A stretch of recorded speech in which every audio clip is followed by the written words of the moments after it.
Hello, welcome my dear friends. आज हम start करने वाले हैं क्लास 10 की चैप्टर नंबर 4 द्विघात समीकरण।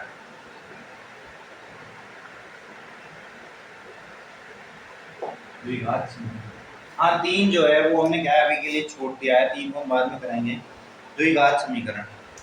अब समीकरण का तो आपको पता ही है, समीकरण किस तरीके से होता है, जैसे x प्लस 4 बराबर 0, 9x प्लस 5 बराबर 21, 21x माइनस 5 बराबर 9, 2x square plus 4x plus 1 बराबर 3। इस तरीके के जो होते हैं ये क्या होते हैं, समीकरण होते हैं। ये क्या होते हैं, समीकरण होते हैं। द्विघात समीकरण ऐसे समीकरण जिसमें चर की घात 2 हो, चर की घात कितनी हो, चर की घात 2 हो, चर की घात 2 हो, कैसे समीकरण कहलाएंगे, द्विघात समीकरण। तो ऐसे समीकरण नोट डाउन कीजिए, ऐसे समीकरण जिनमें चर की घात कितनी हो, 2 हो, कैसे समीकरण कहलाएंगे, द्विघात समीकरण कहलाएंगे, द्विघात समीकरण कहलाएंगे। अब इतना ही बता के यहाँ से द्विघात समीकरण जो होंगे वो क्या होंगे, ऐसे समीकरण, ऐसे समीकरण जिनमें चर की घात 2, बस ये बताना है। ऐसे समीकरण जिनमें चर की घात 2 हो कितने कहलाएंगे, कौन कौन कहलाएंगे, द्विघात समीकरण। अब बताइए इसमें चर की घात कितनी है, 1 है, चर की घात 1 है, इसमें चर की घात 1 है, इसमें चर की घात 1 है, इसमें चर की घात कितनी है, 2 है। तो कैसा समीकरण है, एक द्विघात समीकरण। द्विघात समीकरण कैसा है, द्विघात समीकरण। द्विघात समीकरण है या नहीं है, बिल्कुल है। इसी तरीके से अब आगे बताइए, ये तो हो गया द्विघात समीकरण। 2x प्लस 1 और 3x स्क्वायर माइनस 1। अब बताइए द्विघात समीकरण है या नहीं है, ये द्विघात समीकरण है या नहीं है। तो इसकी जांच कैसे करेंगे, अब हमें दे रखा है कि कोष्टक है इनका गुणा कराना पड़ेगा। ये तो मत देख लेना कि 3x स्क्वायर लिख रहा है द्विघात समीकरण है, तो वो तो महाबेवकूफ वाली हरकत हो गई। तो कैसे करना है, यहाँ पे 2x है, यहाँ पे 3x स्क्वायर है, गुणा करेंगे 3 गुणा 2 6x क्यूब।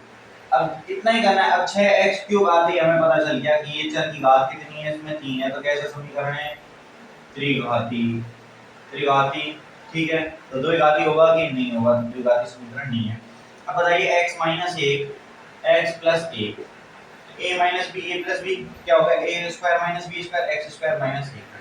तो x स्क्वायर माइनस 1 द्विघात समीकरण है या नहीं है, बिल्कुल। इसमें चर की अधिकतम घात कितनी है, मतलब जिनमें चर की अधिकतम घात हो, अधिकतम अधिकतम घात, अधिकतम घात 2 हो। निम्नतम का तो कोई सवाल नहीं है, चर की घात 2 हो, चर की घात 2 हो, यही रखो। अधिकतम से फिर निम्नतम में पहुंचेंगे। ऐसे समीकरण जिनमें चर की घात कितनी हो, 2 हो, कैसे कहलाएंगे, द्विघाती, द्विघात समीकरण कहलाएंगे। अब आते हैं डायरेक्ट क्वेश्चन पे। द्विघात समीकरण, सबसे पहले हम क्या करेंगे, द्विघात समीकरण चेक करना सीखेंगे, किस तरीके से द्विघात समीकरण चेक किए जाते हैं।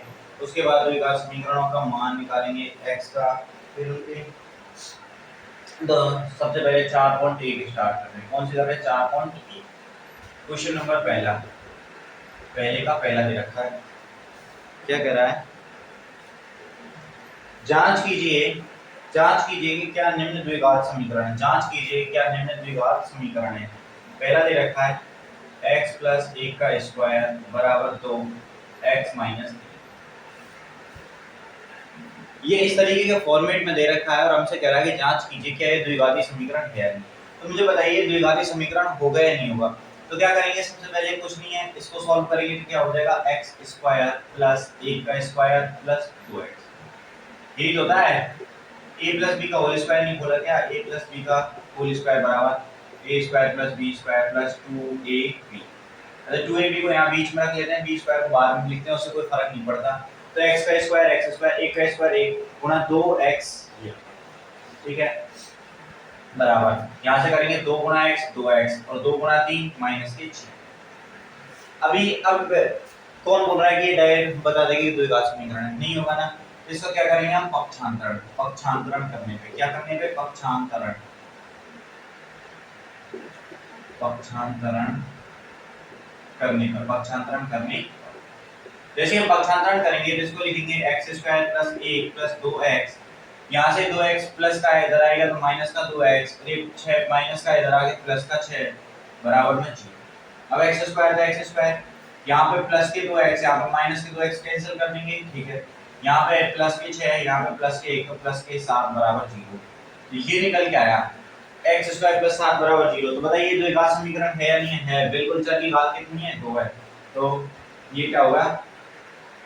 द्विघात समीकरण है। द्विघात समीकरण है। तो हमें जांच करवा रहा था कि द्विघात समीकरण है या नहीं है। तो ये कैसा होगा? एक द्विघात समीकरण होगा या नहीं होगा? बिल्कुल होगा। कैसा होगा द्विघात समीकरण? ये था पहला।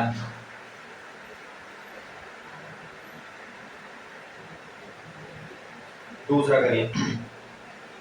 दूसरा कह रहा है एक्स स्क्वायर माइनस 2x बराबर माइनस 2 3 माइनस एक्स, ये दे रखा है। अब इसके बारे में पूछा है कि ये द्विघात समीकरण होगा या नहीं होगा। ये द्विघात समीकरण होगा या नहीं होगा? तो क्या करना है, इसको तो ऐसे लिखना है एक्स स्क्वायर माइनस के 2x बराबर माइनस 2 गुणा 3 करेंगे तो माइनस के 6। अब माइनस 2 गुणा माइनस x करेंगे तो माइनस माइनस प्लस, प्लस के 2x। इसका क्या करेंगे, पक्षांतरण करके इधर लेके आएंगे तो ये हो जाएगा एक्स स्क्वायर माइनस के 2x माइनस का 6 इधर आके प्लस का 6। अब ये किसका है? प्लस का, इधर आके माइनस के 2x बराबर में, तो एक्स स्क्वायर माइनस के 2x माइनस के 2x माइनस के 4x प्लस 6 बराबर। तो बताइए x की अधिकतम घात, x की घात कितनी है? 2 है। तो द्विघात समीकरण है या नहीं है? है। अतः यह द्विघात समीकरण है। ये क्या होगा? द्विघात समीकरण है। द्विघात समीकरण है या नहीं है? है। तो ये कैसा होगा? द्विघात समीकरण होगा। अब बात करते हैं तीसरे पे। ये तो गए दो। क्वेश्चन नंबर, अब क्वेश्चन नंबर 3 जो है वो क्या है? तीसरे को देखिए, x माइनस के 2 x प्लस के 1 बराबर x माइनस 1 x प्लस 3, ये दे रखा है। अब क्या करेंगे? कुछ नहीं, इनका क्या कराना है? गुणा कराना है। तो x गुणा x करेंगे तो x स्क्वायर आएगा, फिर x गुणा 1 करेंगे तो प्लस का x आएगा, माइनस 2 गुणा x करेंगे माइनस के 2x आएगा, और माइनस 2 गुणा 1 करेंगे तो माइनस के 2 आएगा। इस x का गुणा x से किया x स्क्वायर, फिर इस x का गुणा 3 से किया प्लस 3x, इस माइनस 1 का गुणा x से किया तो माइनस के x, माइनस 1 प्लस 3 माइनस के। अब क्या करना है? यहीं से डायरेक्ट काट सकते हैं, डायरेक्ट नहीं काटना है तो पक्षांतरण करेंगे। तो देखिए x स्क्वायर माइनस के 2x प्लस के x कितना बचेगा? माइनस के x माइनस के 2, ये इधर से आएगा तो x स्क्वायर के आगे प्लस चिन्ह है तो माइनस x स्क्वायर, 3x इधर आके माइनस के 3x। अच्छा यहाँ पे देखिए 3x प्लस के x माइनस के प्लस के 2x बचेगा। अब प्लस के 2x इधर आएंगे तो किसके होंगे? माइनस के 2x माइनस के 2x, माइनस का 3 इधर आके प्लस का 3 बराबर में, बराबर में। अब देखिए x स्क्वायर यहाँ पे प्लस का है, यहाँ पे x स्क्वायर माइनस का है, कैंसिल। अब यहाँ पे माइनस का x है, माइनस के 2x है, माइनस के 3x आ गया। यहाँ पे माइनस का 2 है, यहाँ पे प्लस का 3 है, तो कितना बचेगा? प्लस का 1 बराबर में। ये द्विघात समीकरण है या नहीं है? है या नहीं है? नहीं।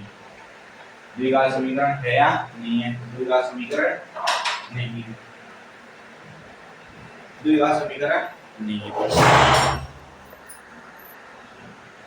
तो ये द्विघात समीकरण नहीं है।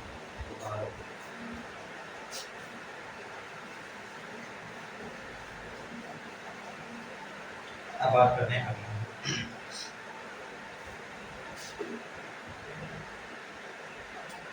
चौथा भी इसी तरीके का है, वो आप खुद से करेंगे। 5वां 6 7 लास्ट 8वें को करा रहा हूँ मैं डायरेक्ट, 8वें को, क्योंकि बाकी सेम सेम है तो आप खुद से कर लेंगे।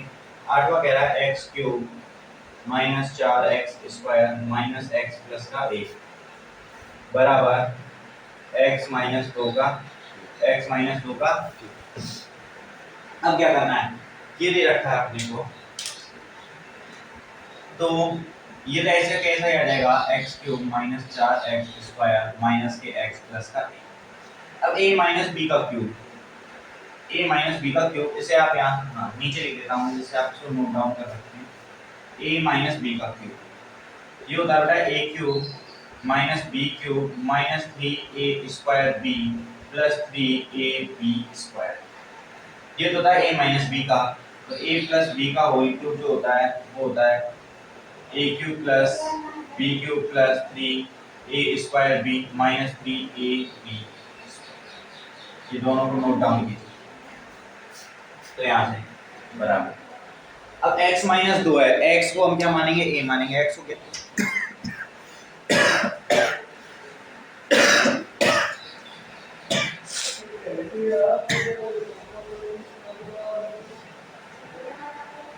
ठीक,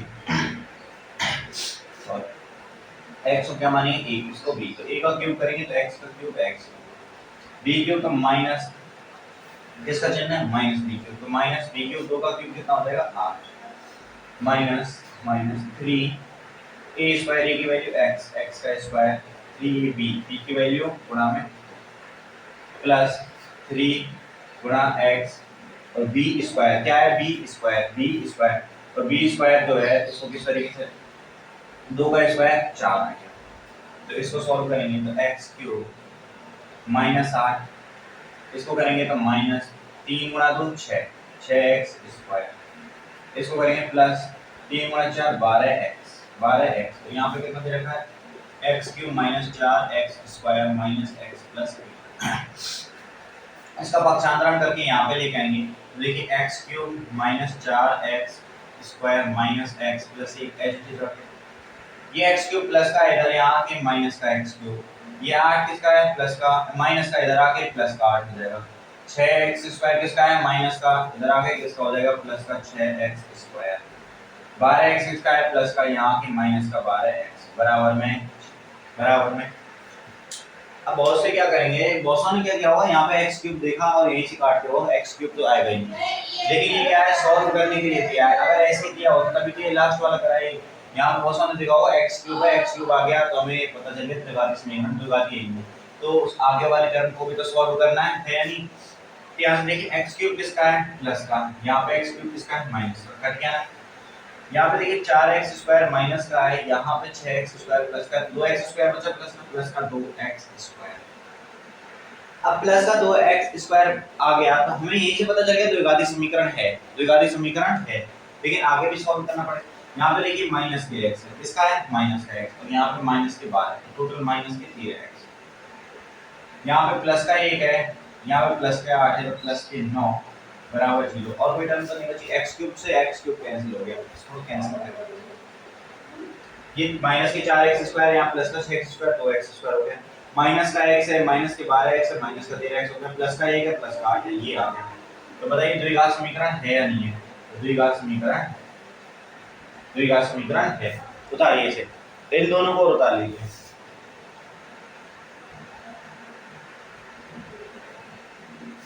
और ये इंपॉर्टेंट क्वेश्चन है,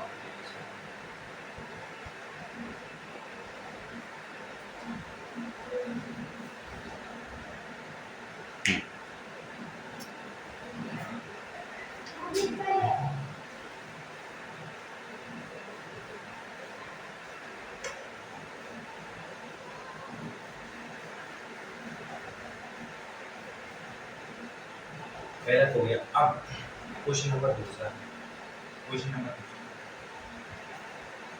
इसमें कह रहा है कि निम्न स्थितियों में द्विघात समीकरणों के रूप में निरूपित कीजिए। अब द्विघात समीकरण बनाने हैं, देखिए दूसरे का पहला, तो अभी आपको बुक लेनी पड़ेगी, बुक साथ में रखनी पड़ेगी। पहला कह रहा है एक आयताकार भूखंड का क्षेत्रफल इतना दे रखा है, हमें दे रखा है आयताकार भूखंड को मैं इस तरीके से लिख देता हूँ, आयताकार, चलो डायरेक्ट भूखंड का क्षेत्रफल, आयताकार भूखंड का क्षेत्रफल कितना दे रखा है, 528 मीटर स्क्वायर, 528 मीटर स्क्वायर, ठीक है। और मैं कह रहा है कि क्षेत्र की लंबाई चौड़ाई के दुगने से एक अधिक है, लंबाई जो है चौड़ाई के दुगने से एक अधिक है, इस तरीके से दे रखा है। अब लंबाई को हम क्या लेते हैं, लेंथ l बराबर 2, चौड़ाई को b प्लस a, इस तरीके से लिखते हैं, l बराबर 2b प्लस 1। मैं मान लेता हूँ लंबाई को x मान लिया, चौड़ाई को मैंने y मान लिया, यहाँ से x बराबर 2y प्लस 1, x बराबर 2y प्लस 1, ठीक है। यहाँ से आयताकार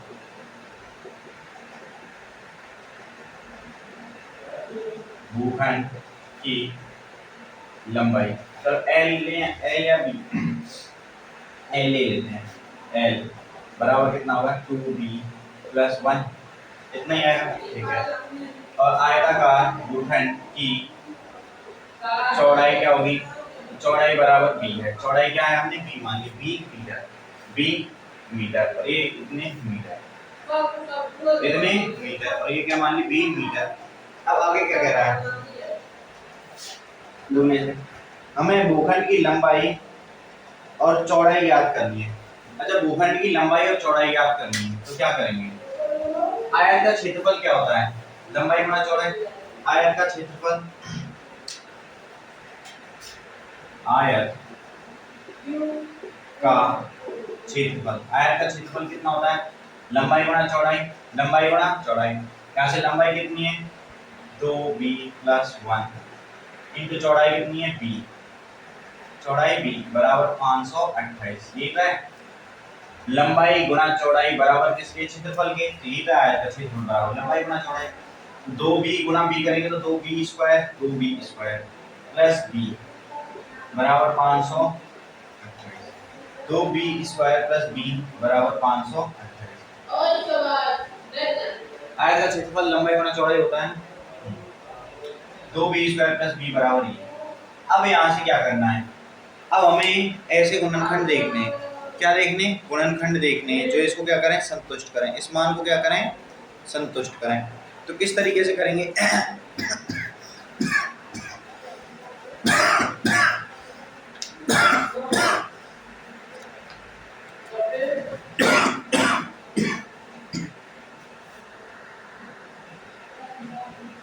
सॉरी थोड़ी सी मुश्किल, ठीक है,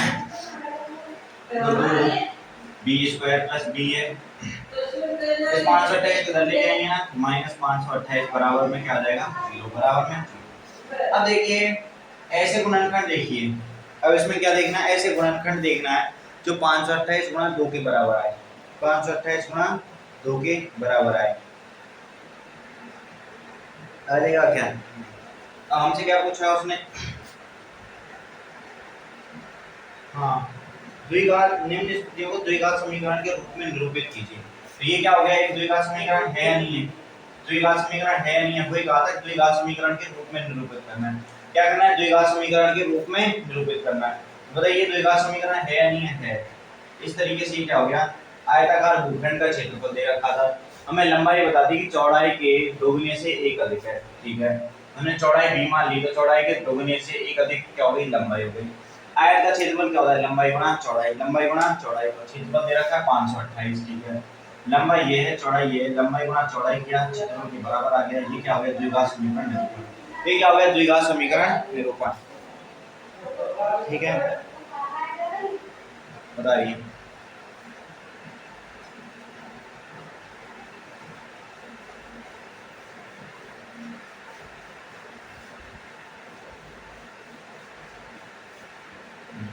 ये तो क्या पहला,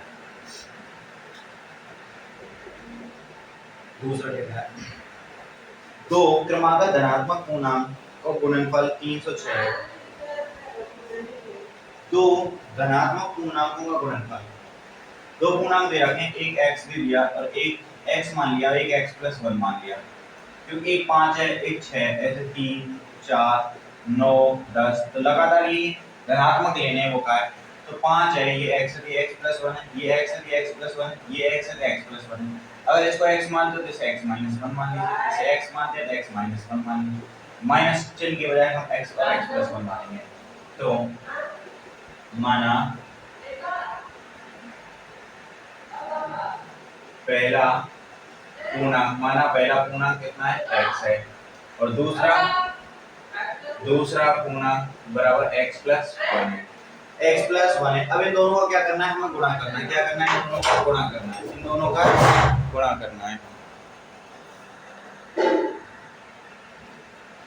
x + 1, इन दोनों का क्या करेंगे, इन दोनों का गुणनफल हमें दिख के रहा है कि दोनों का गुणा करना है, x और x + 1 का क्या करना है, गुणा करना है, और इन दोनों का गुणनफल कितने के बराबर दे रखा है, और इन दोनों का गुणनफल दे रखा 306। इन दोनों का गुणनफल कितना दे रखा 306। तो इसका गुणा इससे करेंगे तो हो जाएगा x² प्लस x बराबर 306। x² प्लस x माइनस 306 बराबर कितना आ गया 0 आ गया बराबर 0। ये क्या हो गया द्विघात समीकरण निरूपण। क्योंकि हमें कह रहा है कि जो भी मान देगा वो क्या करना है द्विघात समीकरण में निरूपित करना है। क्या करना है द्विघात समीकरण में निरूपित करना है। द्विघात समीकरण में निरूपित करने हैं तो ये द्विघात समीकरण है या नहीं है बन गया ना बस इतना ही करना है।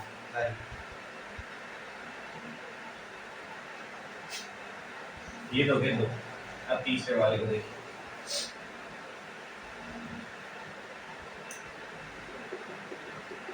तीसरा तीसरा कह रहा है एक रेलगाड़ी 480 किलोमीटर की दूरी समान चाल से चलती है। इसकी चाल 8 किलोमीटर प्रति घंटे कम होती है। इसकी चाल 8 किलोमीटर पर घंटे कम होती है तो वह उस दूरी को तय करने में 3 घंटे अधिक लेगी। सबसे पहले हमने कहा कि समान चाल से चल रही है तो समान चाल से चल रही है तो कितने x चाल से मान लिया कि पहले x चाल से चल रही है कितने 480 किलोमीटर तो उसे कितने घंटे लगेंगे। ठीक है अब जब वो 8 उसकी चाल जो है 8 किलोमीटर पर घंटे कम हो जाती है तो उसको जो घंटे लग रहे हैं 8 किलोमीटर पर आवर की चाल कम हो जाती है। ठीक है तो उसमें जो घंटे लग रहे हैं तो वो कह रहा है कि उस दूरी को तय करने में 3 घंटे अधिक लगेगी। कितनी घंटे अधिक लगेगी 3 घंटे। सबसे पहले कह रहा है कि रेलगाड़ी है कोई तो 480 किलोमीटर चल रही है। कितने किलोमीटर 480 किलोमीटर। तो हम पहले मान लेते हैं माना रेलगाड़ी x किलोमीटर पर आवर इसका मतलब होता है किलोमीटर प्रति घंटे।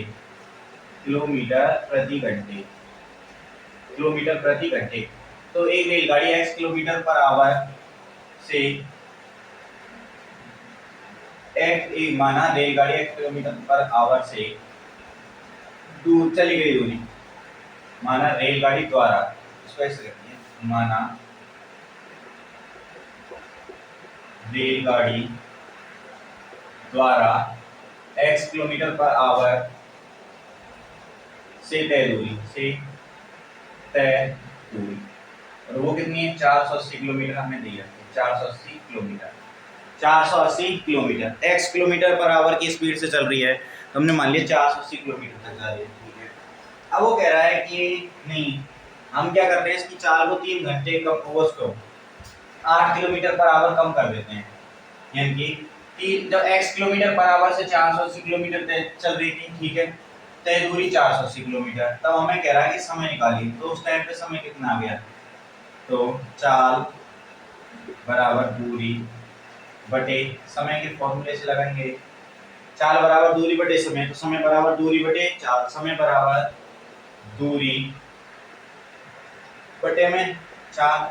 तो दूरी कितनी चली गई है 480 किलोमीटर तो चाल कितनी है x चाल से कितनी चली गई है 480 किलोमीटर। ये तो ये आ गया। अब कह रहा है अब ये तो इस तरीके से आ गई जब उसकी चाल हम 8 किलोमीटर पर आवर कम हो जाती है। ठीक है जब चाल 8 किलोमीटर पर आवर कम हो जाती है तब जब 8 किलोमीटर चाल कम हो जाती है तब दूरी तय करने में लगा समय दूरी तय करने में लगा समय। जब चाल 8 किलोमीटर पर आवर कम हो जाएगी उस कंडीशन में लगा समय क्या हो जाएगा तो दूरी तो 480 किलोमीटर ही है। ठीक है 480 किलोमीटर ही है और टाइम कितना हो जाएगा x चाल है x चाल की अब कितनी घट गई x माइनस 8 कितनी घट गई x माइनस 8 कितना टाइम लगेगा। पहले देखिए समय बराबर दूरी बटे चाल इससे ये फॉर्मूला है ये फॉर्मूला ये याद रखना है। जब x किलोमीटर से चल रही है तो x किलोमीटर क्या है चाल x किलोमीटर दूरी कितनी चली 480 अभी दूरी उतनी चल रही है 480 ठीक है लेकिन चाल कितनी होगी 8 किलोमीटर पर आवर कम हो गई x में से 8 कम हो गई। ठीक है अब इन दोनों का जो डिफरेंस है, इन दोनों का जो डिफरेंस है वो कितना है, 3 घंटे आया। कितना निकल के 3 घंटे। तो मुझे बताइए दो संख्याएं, यहाँ पे पॉजिटिव नंबर आ रहा है, पॉजिटिव, यहाँ पे मैंने मान लिया 2 10 15 मान लिया, यहाँ पे 15 है और यहाँ पे भी 15 है, माइनस का चिन्ह लगा है। तो बोलेगी 400 से 400 से, यहाँ पे मैं लिख देता हूँ 5 और यहाँ पे मैं लिख देता हूँ 5 माइनस 2 यानी 3। यहाँ पे कितना लिख देता हूँ 3। तो मुझे बताइए 5 से कितनी बार 3 माइनस के बराबर प्लस का 3 निकल के आएगा क्या? प्लस की संख्या आएगी क्या? यहाँ पे प्लस की संख्या आएगी क्या? नहीं आएगी। अगर मैं ऐसा करता हूँ, यहाँ पे 3 कर देता हूँ, यहाँ पे 5 कर देता हूँ, तो ये कितना हो गया 5 माइनस 3 यानी कि 2, यहाँ पे 2। तो प्लस की संख्या है, 2 से मतलब नहीं, प्लस की संख्या आ रही है या नहीं आ रही? प्लस की संख्या आ रही है ना। तो कब आ रही है? जब हर का मान कैसा है? छोटा। हर का मान छोटा, यहाँ हर का मान बड़ा। तो हर का मान जब छोटा है, पहले छोटा लेंगे उसमें से बड़े को घटाएंगे तो ही तो प्लस की संख्या आएगी। आएगी नहीं आएगी? ये यहाँ पे मैं बड़ा मान लिया था 5, तो यहाँ पे छोटा मान 3 लिया था, तब घटा के आए थे, तो यहाँ पे माइनस की संख्या आ रही थी, आ रही थी या नहीं आ रही थी? ठीक है। तो मुझे बताइए अब मैं किस में से कैसे घटाऊं? हर जिसका छोटा है उसमें से घटाऊं या हर जिसका बड़ा है? तो ये x माइनस 8, x से 8 कम है, और जब ये x है तो इसमें से घटाएंगे ना, तो 480 अपॉन में x माइनस 8 माइनस 480 अपॉन में x बराबर कितना है? 3 घंटे दे रखा है। कितना दे रखा है? 3। इनका एलसीएम लेंगे x माइनस 8, तो ये हो जाएगा 480, x माइनस 8 से 480 x माइनस, अब ये 480 है, ठीक है, x से डायरेक्ट गुणा करके लिख रहा हूं मैं, ठीक है। जब x से गुणा करेंगे तो 480 x, अब ये माइनस का और ये माइनस का तो प्लस का, और 480 गुणा 8 करिए, 0 8 गुणा 8 6 8 32 32 6 38 38 40 प्लस में 38 40 बराबर में 3। इसको मैं लिख सकता हूँ 480 x प्लस के और 480 x माइनस के, कितना बचा? 38 40 38 40, ये प्लस के ये माइनस के बराबर। अब ये इसका गुणा इससे करके इसको लिखेंगे 3x और x माइनस 8। अब बताइए 3x का गुणा इससे करेंगे तो 3x square 3x square minus minus 8 गुणा 3 24, 8 गुणा 3 24 है। ये निकल के आ रहा है, ये निकल के आ रहा है, बिल्कुल ये निकल के आ रहा है, ठीक है। अब देखिए इसको मैं लिख सकता हूँ यहाँ से 3x स्क्वायर माइनस 24x बराबर 38 40, और यहाँ से 3x स्क्वायर माइनस के 24x माइनस 38 40 बराबर 0।